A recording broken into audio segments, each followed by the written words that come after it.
வீடியோக்குள்ள போறதுக்கு முன்னாடி எல்லார்கிட்டயும் ஒரு சின்ன ஒரு இன்ஃபர்மேஷன். ஸோ இந்த லெசன் வந்து ரொம்ப முக்கியமான லெசன். ரொம்ப பெரிய லெசன் கூட. ஸோ ஒரே வீடியோ வந்து என்னால அப்லோட் பண்ண முடியல. ஸோ 2 பார்ட்டா வந்து பிரிச்சிருக்கேன். ஸோ இந்த பர்ட்டிகுலர் வீடியோ வந்து பார்ட் 1. பார்ட் 2 வீடியோ வந்து ரெடி ஆனதும் சீக்கிரமா நான் வந்து அப்லோட் பண்ணிடுறேன். அதோட லிங்க்க வந்து இந்த வீடியோக்கு டிஸ்கிரிப்ஷன்ல வந்து குடுத்துருவேன். ஸோ ஸ்டே டியூனா இருங்க. ஸோ நான் கன்டினியூஸா வீடியோ போடுறதுனால பயங்கரமா தலைவலியா இருக்கு. ஸோ ஒரு நாள் ரெஸ்ட் எடுத்துட்டு கண்டிப்பா உங்களுக்கு வந்து வீடியோ வந்து ரெடி ஆகி வந்துரும். ஓகேவா? So sorry. Thank you. இந்த வீடியோல நாம இன்னைக்கு பார்க்க போற டாபிக் கிளாஸ் 9ல இருக்கக்கூடிய socialism in Europe and the Russian revolution அப்படின்ற சாப்டர் தான் எக்ஸ்பிளைன் பண்ண போறோம். ரொம்ப ரொம்ப இன்ட்ரெஸ்டான ஒரு சாப்டர் தான் இது. ஸோ ப்ரீவியஸ் சாப்டர்ல என்னெல்லாம் பார்த்தோம் அப்படின்னு பார்த்தா அந்த பிரெஞ்சு ரெவல்யூஷனுக்கு அப்புறமா யூரோப்ல எந்த மாதிரி பவர்ஃபுல் ஐடியாஸ் எல்லாமே வந்து அவங்க கருத்துக்களை ஷேர் பண்ண ஸ்டார்ட் பண்ணாங்க அப்படின்னு பார்த்தோம் இல்லையா? ஸோ ஃப்ரீடம்னா என்ன, அந்த ஈக்வாலிட்டி பத்தி எல்லாமே அவங்களோட கருத்துக்களை வந்து முன்வைக்க வந்து ஸ்டார்ட் பண்ணாங்க. ஸோ பிரெஞ்சு ரெவல்யூஷனோட ஒரு சிறந்த ஒரு மாற்றம் வந்து மற்ற நாடுகள் எல்லா நாடுகளுமே ஏற்பட்டுச்சு அப்படின்னு சொல்லலாம். இந்த சொசைட்டினா எப்படி ஒரு ஸ்ட்ரக்சர்ல இருக்கணும், இந்த சொசைட்டியை யாரு கண்ட்ரோல் பண்ணணும் அப்படின்னு மக்களுக்குள்ள நிறைய விவாதங்கள் எழுந்துச்சு. இந்த மாதிரி நிறைய விஷயங்கள்லாம் பார்த்தோம் இல்லையா?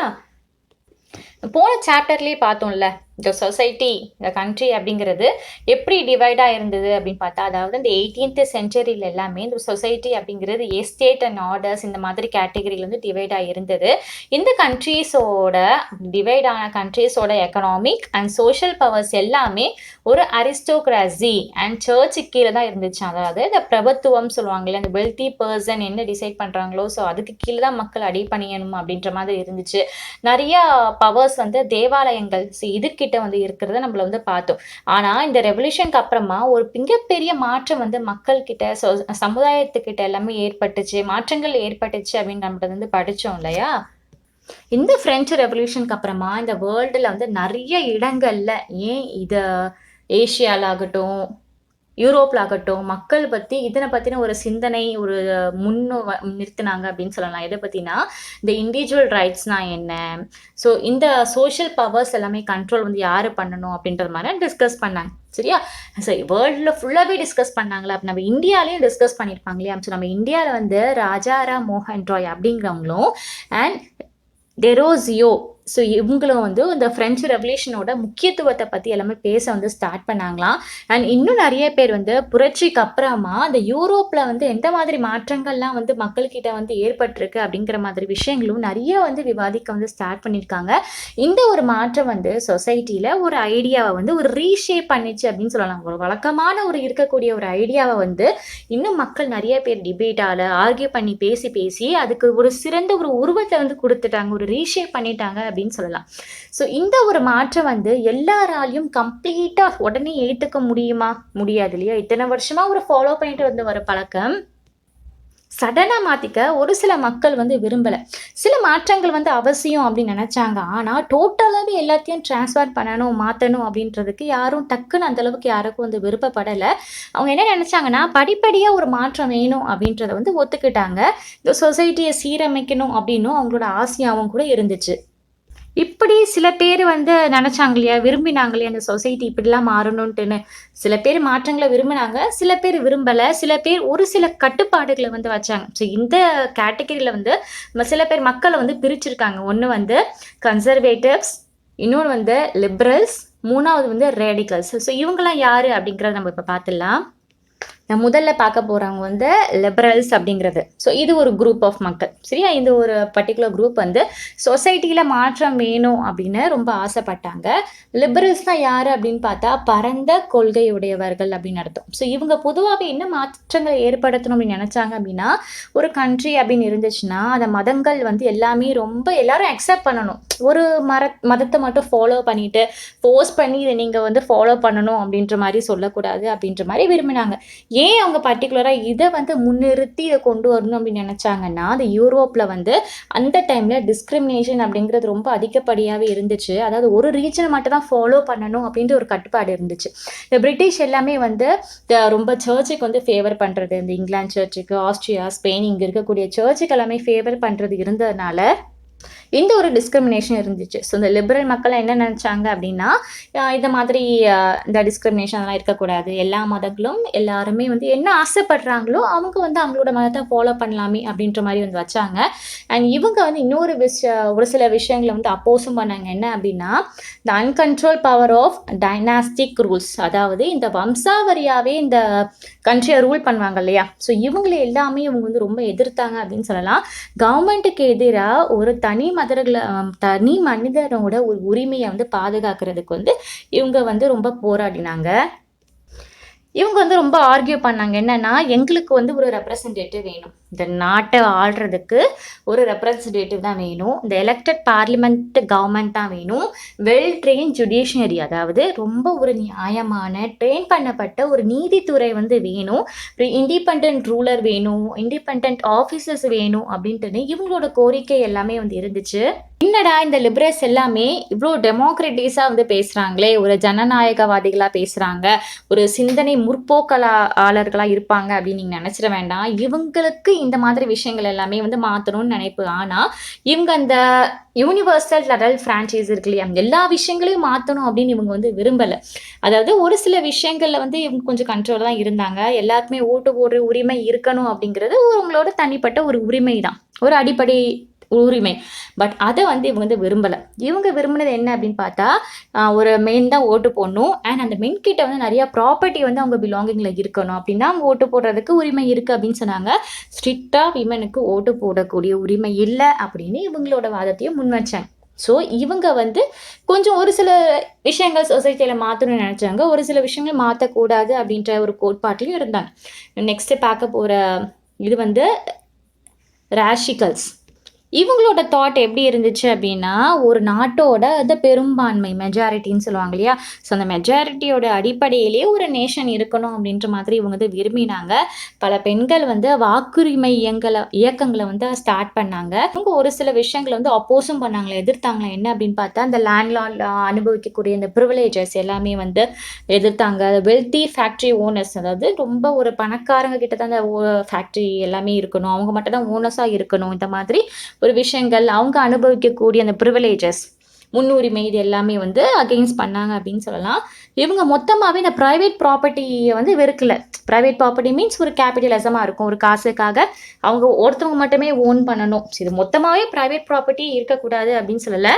ஆனால் ஒரு சில அவங்க பண்ணுற தப்புனால ஒரு சில கைங்களுக்கு மட்டும் இந்த ப்ரைவேட் ப்ராப்பர்ட்டி போகக்கூடாது, இது வந்து ஒரு பொதுவான ஒரு இதாக இருக்கணும் அப்படின்ற மாதிரி இவங்க கருத்துக்களை வந்து சொன்னாங்களாம். மூணாவது வந்து கன்சர்வேட்டிவ்ஸ். ஸோ இவங்க யார் அப்படின்னு பார்த்தா பழமைவாதிகள் அப்படின்னு அர்த்தம், நடுத்தரமானவர்கள் அப்படின்னு கூட சொல்லலாம். ஸோ இவங்க வந்து டோட்டலாகவே இந்த முன்னாடி சொன்ன இந்த 2 தரப்பு சாரார் மக்கள் இருக்காங்க இல்லையா, இவங்க 2 பேரையும் வெறுக்க ஆரம்பித்தாங்க. ஏன்னா இந்த ஃப்ரெஞ்சு ரெவல்யூஷனுக்கு அப்புறமாவே இவங்களும் ஒரு சில மாற்றங்கள் தேவை அப்படின்ற மாதிரி தான் வந்து சொல்லியிருந்தாங்க. சொன்ன மாதிரி இவங்க வந்து நடுத்தரமானவர்கள், பழமைவாதிகள். ஓகேவா? ஸோ திடீர்னு ஒரு புதுசு வந்துருச்சு அப்படிங்கும்போது அதை வந்து அக்செப்ட் பண்ணிக்க மாட்டாங்க. ஸோ 18th செஞ்சுரி முன்னாடி வரைக்கும் இந்த கன்சர்வேட்டிவ்ஸ் எல்லாமே இந்த மாற்றத்தை வந்து விரும்பலை, எதுக்கோ போட்டு மாற்றிட்டு இந்த மாதிரி தான் நினச்சிருந்தாங்க. ஆனால் 19th செஞ்சுரியிலேருந்து ஒரு சில மாற்றங்கள் தேவை தானே, இந்த மாற்றங்களை தவிர்க்க முடியாது அப்படின்னு நம்ப ஆரம்பித்ததுனால சரி நாங்கள் ஏற்றுக்கிறோம் அப்படின்ற ஒரு சுச்சுவேஷனுக்கு வந்து வந்துட்டேன். ஸோ அவங்க என்ன இது பண்ணாங்க, என்ன சஜஸ்ட் பண்ணாங்கன்னா, மாற்றம் வந்து தேவைதான், ஆனால் அதை சட்டனாக இன்னைக்கு நைட்டு தூங்குறதுக்குள்ள நாளைக்கு முழிக்கும் போது இந்த மாற்றங்கள் வேணும், இதெல்லாம் கொண்டு வந்துடணும், நடைமுறைப்படுத்தணும் அப்படின்னு இருக்கக்கூடாது. ஒரு ஸ்லோ ப்ராசஸில் தான் இந்த மாதிரி சேஞ்சஸ் எல்லாமே கொண்டு வரணும். அப்போ தான் மக்கள் வந்து அடாப்ட் ஆவாங்க, அண்ட் அதுதான் இந்த சமுதாயத்துக்கு நல்லது அப்படின்ற மாதிரி இவங்களோட கருத்துக்களையும் வந்து முன் வச்சாங்களாம். அதையும் விரும்பினாங்க. இவங்க யார் அப்படின்னு பார்த்தா கன்சர்வேட்டிவ்ஸ். நம்ம பார்க்க போகிற நெக்ஸ்ட் டாபிக் வந்து industrial society and social changes அப்படிங்கிறது. ஸோ இந்த ஒரு அரசியல் போக்கு, இந்த பொலிட்டிக்கல் ட்ரெண்ட் வந்து ஒரு புது டைமை வந்து இருந்துச்சு அப்படின்னு சொல்லலாம். ஸோ இந்த டைமில் நிறைய எக்கனாமிக் ரீதியாக, அதாவது பொருளாதார ரீதியாக நிறைய மாற்றங்கள் வந்து ஏற்பட்டுச்சு.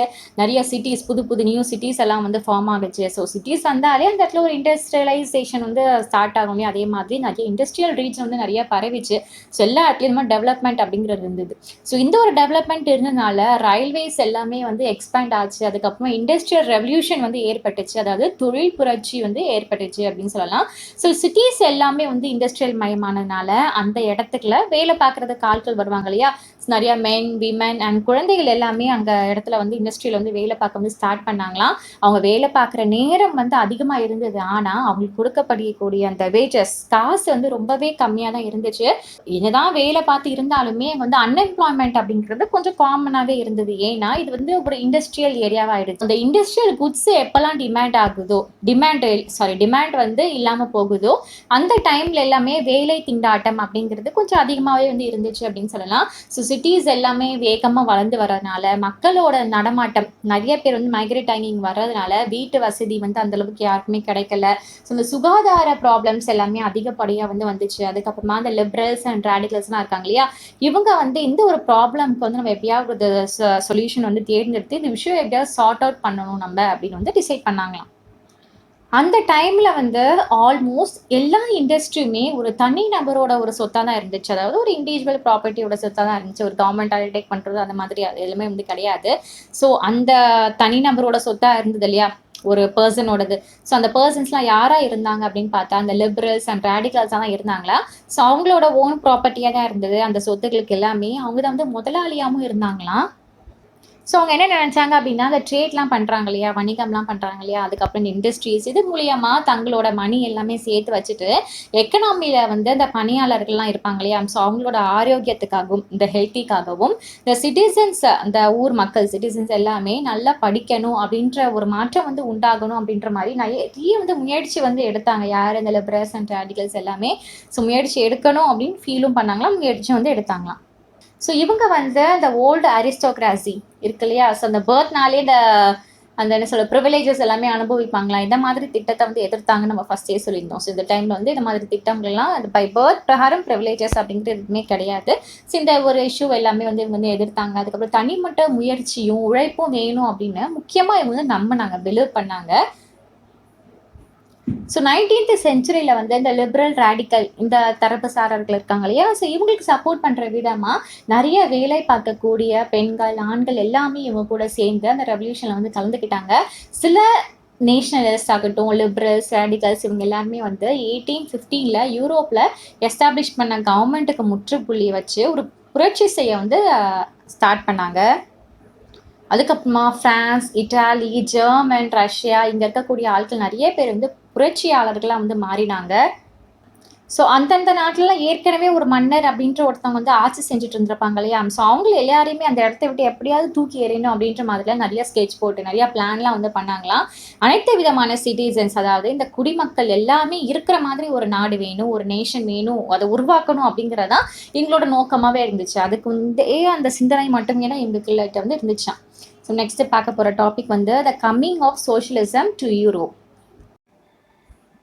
சோஷியலிசம் அப்படின்னா என்ன அப்படின்னு பார்த்தா பொதுநல கோட்பாடு அப்படின்னு அர்த்தம். ஒரு சொசைட்டி வந்து எப்படி இருக்கணும் அப்படின்றதுக்கு ஒரு பெஸ்ட் எக்ஸாம்பிள் வந்து சோஷியலிசம் அப்படின்னு சொல்லலாம். ஸோ யூரோப்பில் வந்து 19th செஞ்சுரி ஃபுல்லாகவே எல்லாருக்குமே சோஷியலிசம் அப்படின்ற ஒரு வேர்டு வந்து ரொம்ப பரிச்சயமாக தெரிஞ்சுது.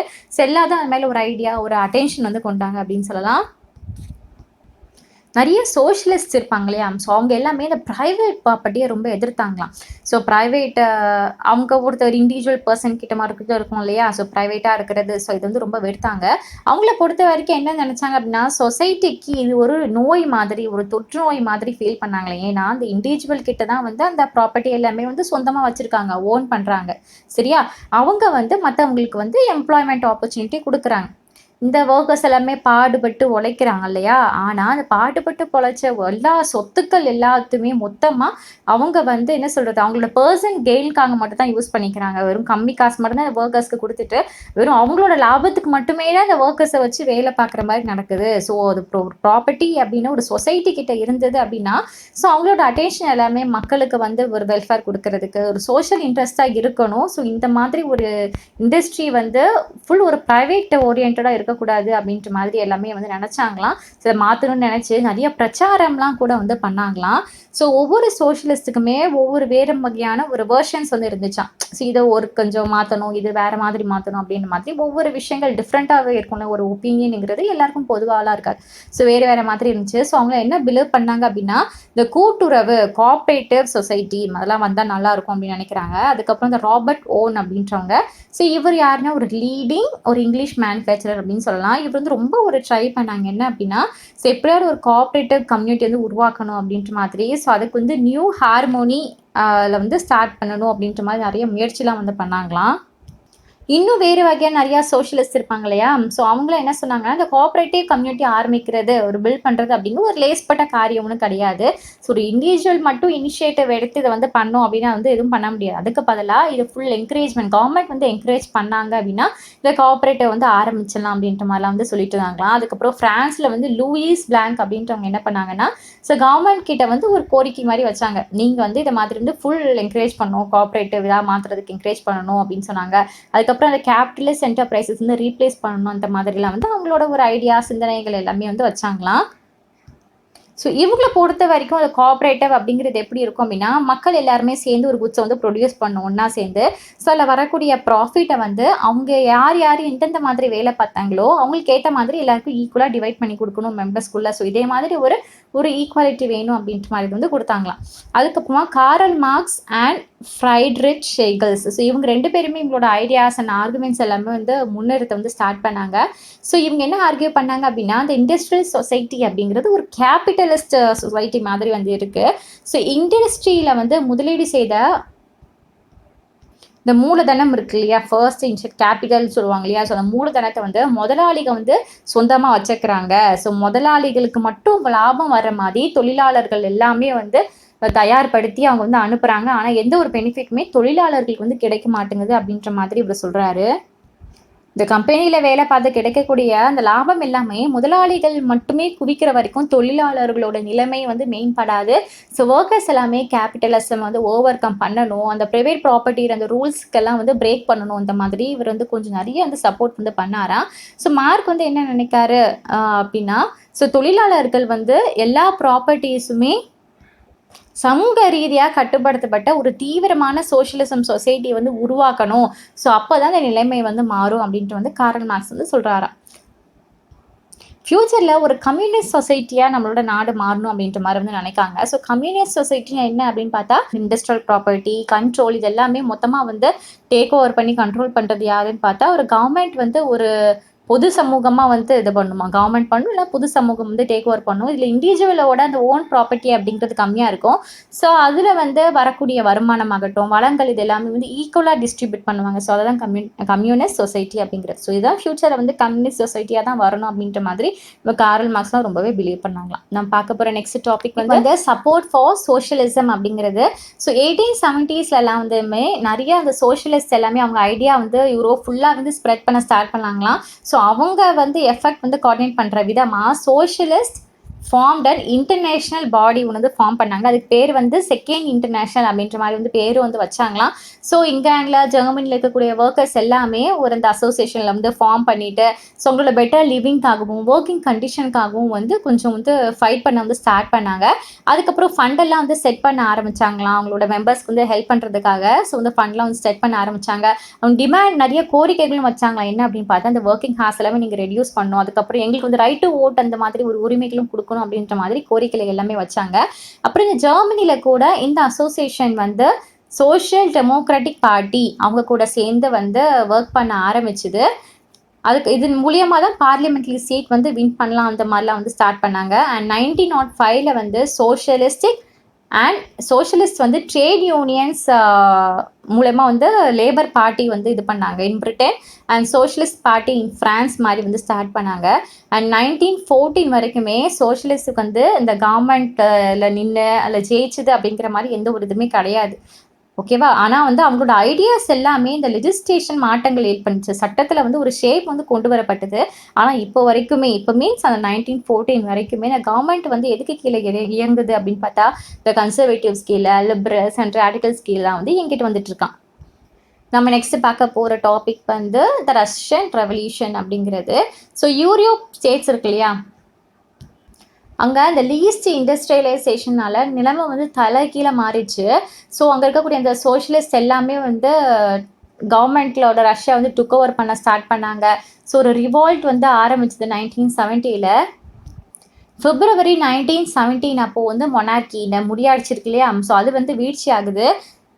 ஸோ இந்த ஒரு ஈவெண்ட்டை தான் அந்த ரஷ்யன் ரெவல்யூஷன், இந்த ஈவெண்ட் எல்லாமே தான் ரஷ்யன் ரெவல்யூஷன் அப்படின்னு சொல்கிறாங்க. ஸோ ஏன் இந்த Russian revolution both and social and political கண்டிஷனில் என்ன மாதிரி மாற்றம்லாம் ஏற்பட்டுச்சு, ஏன் இந்த திடீர்னு ஒரு இது அப்படின்னு பார்க்குறது போயிருக்கும்போது ஒரு சின்ன ஃப்ளாஷ்பேக் அப்படியே வந்து போயிட்டு வந்துடுவோம். சரியா? ஸோ இப்போ வந்து 1917 இருக்கோம். இப்போ 1917 அப்படியே ஃப்ளாஷ்பேக் வந்து எப்போ போகுது அப்படின்னா ஒரு 3 வருஷம் பின்னோக்கி 1914 வந்து போகுது. அப்போ வந்து சார் நிக்கோலஸ் அப்படின்ற ஒருத்தர் தான் வந்து இந்த ரஷ்யா வந்து ரூல் பண்ணிட்டு வந்திருக்காரு. ஸோ ரஷ்யா அப்படிங்கும்போது எந்த மாதிரி இடங்கள்லாம் கவர் பண்ணும் அப்படின்னு பார்த்தா மஸ்கோவை தவிர, மஸ்கோவ்னு ஒரு பிளேஸ் இருக்குது. ஸோ அதை தவிர the Russian empire include the Finland, Latvia, Lithuania, Estonia, அந்த parts of Poland, Ukraine, Belarus, அதுக்கப்புறம் ஸ்பெசிஃபிக் வரைக்குமே வந்து நீடி இருந்துச்சு. அண்ட் இப்போ இருக்கக்கூடிய அந்த சென்ட்ரல் ஏஷியா எஸ்டேட்டு, ஜார்ஜியா, இந்த மாதிரி நிறைய வந்து அடங்கும். ஓகே, இது எல்லாமே வந்து இந்த ரஷ்யா கீழே தான் இருந்துச்சு. ஸோ மெஜாரிட்டி அங்கே அந்த எந்த ரிலீஜன் வந்து ஃபாலோ பண்ணாங்க அப்படின்னு பார்த்தா ரஷ்யன் ஆர்த்தடாக்ஸ் கிறிஸ்டியானிட்டி வந்து ஃபாலோ பண்ணாங்க. அதுக்கப்புறமா க்ரீக் ஆர்த்தோடாக்ஸ் சர்ச் வந்து ஃபாலோ பண்ணாங்க. இதில் வந்து கேத்தோலிக்ஸ், அப்புறம் ப்ரொட்டன்சஸ்னால் அந்த கிறிஸ்டியானிட்டியில் ஒரு வகையான பிரிவு அப்படின்னு சொல்லலாம். அப்புறம் வந்து முஸ்லீம்ஸ், உத்திசம்ஸ், இந்த மாதிரி ரிலீஜன் எல்லாமே வந்து ஃபாலோ பண்ணாங்களாம். ஸோ இதை ஃபுல்லாகவே ஆட்சி செய்கிறது யார்? சார் நிக்கோலஸ் II அப்படின்ற ஒரு பர்சன் தான். அதுக்கப்புறம் 20th சென்ச்சுரி அந்த பிகினிங்கில் வந்து நிறைய பேர் வந்து அக்ரிகல்ச்சர் தான் வந்து ஃபாலோ பண்ணாங்களாம். So 85% of Russian empire population வந்து எதுலேருந்து ஏர்ன் பண்ணிச்சுன்னா அக்ரிகல்ச்சர்லேருந்து ஏர்ன் பண்ணிச்சான். அந்த வாழ்வாதாரமே அக்ரிகல்ச்சராக மட்டும்தான் இருந்துச்சான். ஸோ இந்த போர்ஷன் வந்து அங்கே இருக்கக்கூடிய யூரோப்பியன் கண்ட்ரீஸோட பாப்புலேஷனை விட அதிகமாக, ஸோ அந்தளவுக்கு அக்ரிகல்ச்சர் வந்து ஃபாலோ பண்ணியிருக்காங்க. ரஷ்யா தான் அப்போ வந்து மேஜர் எக்ஸ்போர்ட்டர் ஆஃப் கிரெயினாக வந்து இருந்துச்சு. சரியா? ஸோ இண்டஸ்ட்ரி அப்படிங்கிறது எல்லா இடத்துலையும் பரவலாக வர ஆரம்பிச்சிருது. ஸோ மோஸ்ட் இண்டஸ்ட்ரியல் ஏரியாஸ் வந்து எங்கே இருந்ததுன்னா சென்ட் பீட்டர்பர்க் அதுலேயும் மஸ்கோ அப்படின்ற இடத்துல வந்து இருந்துச்சு. ஸோ நிறைய ஃபேக்ட்ரிஸ் வந்து செட்டப் பண்ணாங்க 1890s வந்து. அப்புறம் ஆட்டோமேட்டிக்காக இண்டஸ்ட்ரியல் வந்து சூப்பராக ஒரு டெவலப் ஆனால் என்ன ஆகும், ரயில்வேஸ் எல்லாமே வந்து இன்க்ரீஸ் ஆகும் இல்லையா? ஸோ ரயில்வேஸோட அந்த நெட்ஒர்க் வந்து எக்ஸ்பேண்ட் ஆச்சு. ஸோ நிறைய பேர் வந்து ஃபாரின் இன்வெஸ்ட்மெண்ட் வந்து நிறைய வர ஆரம்பிச்சது. ஸோ இன்க்ரீஸும் இன்னும் இண்டஸ்ட்ரீஸும் இன்க்ரீஸ் ஒரு 3லேருந்து 4 ஆகுறது, 4லேருந்து 8 ஆகுறது, இது மாதிரி வந்து இன்க்ரீஸ் ஆகிட்டே போச்சு. கோல் ப்ரொடக்ஷன் வந்து ரொம்ப டபுள் ஆச்சு. அப்புறம் அயர்ன் அண்ட் ஸ்டீல் அவுட்புட் வந்து குவாட்ரபிள்னா 4 மடங்கு வந்து ஹையராக வந்து இருந்துச்சான். அப்புறம் 1900 வந்து 1900 வந்து இந்த ஃபேக்ட்ரி ஒர்க்கர்ஸ் அண்ட் கிராஃப்ட்மேன்ஸ் எல்லாமே வந்து ஈக்குவல் நம்பராக வந்து இருந்திருக்காங்க. ஆனால் என்ன ஒன்றுனா நிறைய இண்டஸ்ட்ரி வந்து ப்ரைவேட் ப்ராப்பர்ட்டியாக தான் இருந்துச்சு. ஏன்னா ப்ரைவேட் ப்ராப்பர்ட்டியாக தான் ரன் பண்ணக்கூடிய சுச்சுவேஷனாக இருந்திருக்கு. சரியா? ஸோ மோஸ்ட் இண்டஸ்ட்ரி வந்து ப்ரைவேட் ப்ராப்பர்ட்டியாக இருந்தது. ஸோ கவர்மெண்ட் வந்து சூப்பர்வைஸ் மட்டும் பண்ணுவாங்களா, அந்த பெரிய பெரிய இண்டஸ்ட்ரிக்கெலாம் போய் எல்லாம் நடக்குதா, வேஜஸ்லாம் கொடுக்குறாங்களா, ஒர்க்கிங் ஹார்ஸ்லாம் லிமிட்டடாக இருக்கா அப்படின்ட்டு சும்மா மேற்பார்வை மட்டும் பார்த்துட்டு மட்டும் தான் வந்துருவாங்களாம். ஆனால் இந்த ஃபேக்ட்ரி இன்ஸ்பெக்டர் இருக்காங்க இல்லையா, ஸோ அவங்களாம் வந்து இந்த சர்டன் ரூல்ஸ்லாம் வந்து ஃபாலோ பண்ணவே கிடையாதான். ஸோ இந்த கிராஃப்ட் யூனிட்ஸ், அப்புறம் ஸ்மால் ஒர்க் ஷாப்லாம் இருக்கு இல்லையா, அது வந்து ஒர்க்கிங் டேஸ் வந்து அதிகப்படுத்துறது, இந்த மாதிரி 15 ஹார்ஸ்லாம் வந்து ஒர்க் பண்ணணும் அப்படின்னு சொல்லுவாங்க. ஆனால் நார்மலாகவே ஒரு 10லேருந்து 12 மணி நேரம் ஒர்க் பண்ணால் போதும். பட் இவங்க வந்து கண்டிப்பாக 15 மணி நேரம் வேலை பார்க்கணும் அப்படின்ற மாதிரி ஃபுல்லாக வந்து வேலை வாங்கியிருக்காங்க. ஸோ அங்கே இருக்கக்கூடிய ஒர்க்கர்ஸ்க்கு நடுவுலையும் அந்த சோஷியல் குரூப்னு சொல்லுவாங்க இல்லையா, ஸோ அதெல்லாம் வந்து கொஞ்சம் டிவைட் ஆக ஆரம்பிச்சிது, வர ஆரம்பிச்சிது. ஸோ எல்லாம் கேஸ்ட்டை பார்த்து, கம்யூனிட்டி பார்த்து அப்படியே வந்து ஸ்டார்ட் பண்ணாங்களாம். அதுக்கப்புறம் ஒரு ஃபேக்ட்ரி அப்படின்னு எடுத்துக்கிட்டோம்னா 31% ஆஃப் விமன் வந்து கண்டிப்பாக ஒர்க் பண்ணணும் அப்படின்ட்டு ஃபோர்ஸ் பண்ணி அவங்கள வந்து வேலைக்கு எடுத்திருக்காங்க. ஆனால் என்ன ஒன்று பிரச்சனைனா, மென்னுக்கு ஈக்குவலாக அவங்களுக்கு சேலரி கொடுக்க மாட்டாங்களா, ஒர்க் மட்டும் ஈக்குவலாக இருக்கணும் அப்படின்ட்டுருவாங்க. ஆனால் மென்னுக்கு வந்து கொடுக்குற காசில் ஒரு கால்வாசி அளவு மட்டும்தான் வந்து கொடுப்பாங்களே. இப்போ அவங்களுக்கு ஒரு 100 ரூபா கொடுக்குறாங்க அப்படின்னா விமென்ஸ்க்கு வந்து ஒரு 25 rupees மட்டும்தான் கொடுக்குற மாதிரி இருந்துச்சு. ஆனால் வேலை பார்க்குற வேலை எல்லாமே ஒன்று தான். சரியா? ஸோ இதை மாதிரிலாம் இருந்திருக்கு. அதுக்கப்புறம் இந்த டிவிஷன், அந்த ஒர்க்கர்ஸ் நிறைய அந்த டிவிஷன் அமாங் த லேபர்ஸ் ஆகட்டும், இதை மாதிரி விஷயங்கள்லாம் இருந்துச்சு. ட்ரெஸ் போடுறதுலேருந்து அந்த மெம்பர்ஸ் வந்து குரூப் சேர்றதுலேருந்தே ஒரு கம்யூனிட்டி பார்த்து சேர ஆரம்பித்தாங்க. ஸோ அப்பப்போ அன்எம்ப்ளாய்மெண்ட் ப்ராப்ளம் இருந்துச்சு. ஸோ ஃபினான்ஷியல் ப்ராப்ளமும் இருந்தது. ஸோ ஒரு இதாகவே இல்லாமல், ஒரு ஒற்றுமையே இல்லாமல் அந்த டைம் வந்து போயிட்டு இருந்திருக்கு. ஒர்க்கர்ஸ்குள்ளே ஒற்றுமை வரல அப்படின்னால அடிக்கடி சண்டை போட்டு, இல்லை நாங்கள் ஸ்ட்ரைக் பண்ணுறோம், நாங்கள் வேலை பார்க்க மாட்டோம் அப்படின்ட்டு இந்த ஃப்ரீக்வெண்ட்டாக அந்த ஸ்ட்ரைக்கிங் அந்த வேலை நடந்துகிட்டே இருந்திருக்கு. ஓகே, ஸ்ட்ரைக் பண்ணுற மாதிரி. ஸோ டெக்ஸ்டைல் இண்டஸ்ட்ரியில், மெட்டல் இண்டஸ்ட்ரியில் அந்த ஸ்ட்ரைக் வந்து நிறைய நடந்துகிட்டே இருந்துச்சான். சரி, இந்த இண்டஸ்ட்ரியல் ஏரியாவில் தான் இப்படி, ஆனால் கொஞ்சம் கண்ட்ரி சைட் வந்து பார்த்தோம் அப்படின்னு பார்த்தா இன்னும் இங்கேயும் அதே மாதிரி தான் இருக்குது. ஸோ விவசாயிங்க வந்து நிறைய வந்து கல்டிவேட் பண்ணி வச்சிட்டாங்க லேண்டு. ஆனால் அந்த லேண்ட் எல்லாமே யாருக்கு சொந்தமாக இருக்குன்னா, அந்த நொபாலிட்டி கிரவுண்ட், அந்த ஆர்த்தடாக்ஸ் மக்கள்லாம் இருப்பாங்க, இந்த சர்ச் சம்மந்தப்பட்டவங்க, இந்த மாதிரியே அந்த பெரிய ப்ராப்பர்ட்டிஸ்லாம் அவங்கக்கிட்ட இருக்குது. அங்க இண்டஸ்ட்ரியில வேலை பார்க்குறவங்க எப்படி இந்த சாதி மதம் சொல்லி பிரிச்சு இருந்தாங்களோ, நம்ம இங்க வயல்வெளியில இருக்கக்கூடிய மக்களும் இதே மாதிரி தான் இந்த ரீசன் சொல்லி எல்லாம் டிவைட் பண்ணாங்க. ஸோ அவங்க எல்லாமே ரொம்ப ரிலீஜியஸ் வந்து டீப்பா வந்து இன்வால்வ் ஆக ஆரம்பிச்சிருந்தாங்களாம். இந்த நோபல்டி இந்த மக்களுக்குலாம் அவங்க யாருக்குமே வந்து முக்கியம் கொடுக்கவே இல்லையா. நீ என்னடா சொல்றது, நான் என்னடா கேட்கறது அப்படின்ற மாதிரி ஒரு இன்சிடென்ட் வந்து ஒரு லார்ஜ் ஸ்கேல் அளவில் நடைபெற்றது. அதுக்கப்புறமா வந்து 1905 வந்து இந்த இன்சிடென்ட் வந்து ரஷ்யால நிறைய இடங்கள்ல இந்த மாதிரி ஆயிடுச்சா அந்த மாதிரி ஆயிடுச்சா அப்படின்ட்டு நிறைய இடங்கள்ல வந்து பேசப்பட்டது. அதுக்கப்புறம் இந்த ரஷ்யன் விவசாயிகள் எல்லாமே ஒரு டிஃப்ரெண்ட் ஃப்ரம் அதர் யூரோப்பியன் விவசாயிகளா வந்து இருந்தாங்க. சரியா?